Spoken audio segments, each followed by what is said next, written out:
लेकिन निशांत कुमार क्या स्ट्रेंथ ये है कि वो उस पॉलिटिकल सोशल कॉम्बिनेशन को रिप्रेजेंट कर रहे हैं जिसके दम पर नीतीश कुमार ने लालू यादव को हराया था 1995 से लड़के 2004-5 में हराया था, 5 में। जी। तो उसको रिप्रेजेंट करते हैं वो कोयरी, कुर्मी, धानुक का, और उनके साथ एक अति पिछड़े का एक स्वाभाविक रुझान होगा, और जो अगड़ी जाति का समीकरण उनके पिताजी ने बनाया था वो होगा। ये उनका स्ट्रेंथ है, या कम से कम ये भी माने तो 16% वोट का एक उनका स्ट्रेंथ है जो जेडीयू का रहा है 2014 के चुनाव का, जो हम लोग बार बार जिक्र करते हैं लोकसभा चुनाव का।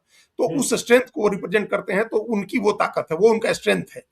लेकिन उस स्ट्रेंथ पर क्या वो आगे बढ़ सकते हैं, बने रह सकते हैं अस्थायी रूप से, ये इस पर फिर अगर जो आपने कहा उनके जो वीकनेस और थ्रेट के और उनकी अपॉर्चुनिटी की बात करें, उनके साथ अपॉर्चुनिटी ये है, सबसे अपॉर्चुन बात उनके साथ ये है कि बीजेपी के साथ अलायंस है।